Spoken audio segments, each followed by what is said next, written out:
moments in every person's lifetime when every decision counts and every choice has consequences.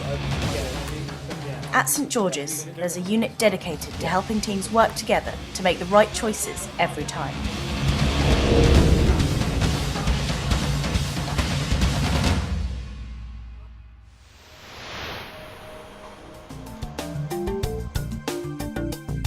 Built in 2011, the Simulation Centre is home to a top-of-the-range clinical skills training laboratory. We have the 3-day basic surgical skills, which is a requirement from the Royal College of Surgeons. So that's a 3-day course that's teaching them the basics of suturing, tissue handling, manipulation, and using different suturing techniques like anastomosis versus simple skin suturing, tendon repair, vascular work, and lastly is minimally invasive surgery. In the Skills Lab, trainees can use box trainers and other specialist training equipment, along with identical surgical tools to those found in operating theatres. The lab is used to help train students, staff, and already skilled surgeons.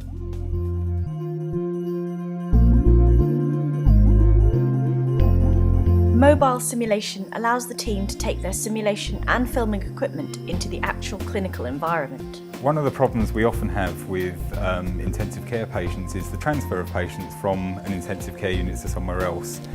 So what we do is we try and recreate those events with the simulator, and then my role as the facilitator of this is to take the team back afterwards, look through the videos, look at what we can do better, and look at some of the things that we do well as well.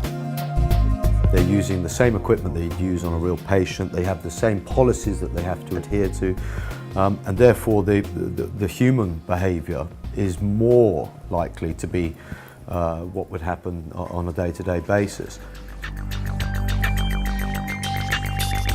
The unit is primarily made up of 2 clinical simulation laboratories which represent a normal clinical environment at St George's Hospital. The same fascia, oxygen, alarms and monitoring.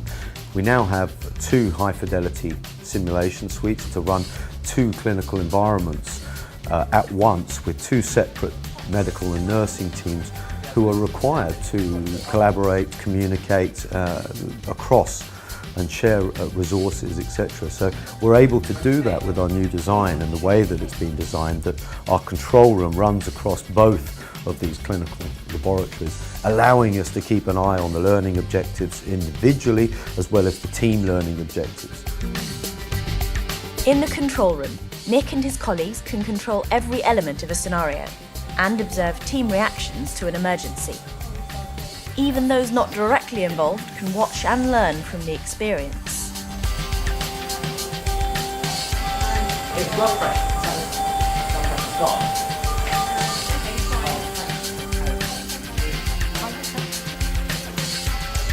What happened?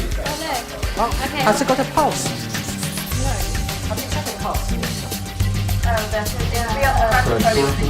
Crash call to recess.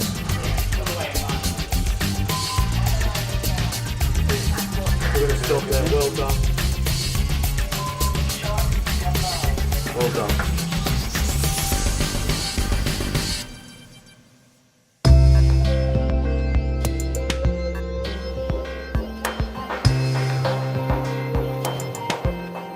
Each simulation is reviewed and analysed afterwards to facilitate learning. It's quite honest feedback at the end. That's something that you don't get in a hospital scenario. And there's some slight reassurance that I might actually be able to cope with help and in team with an acute situation. It's about people, it's about communicating, it's about talking, it's about discussing. And this is something we need to take place back in the clinical environment, and we can practice that here.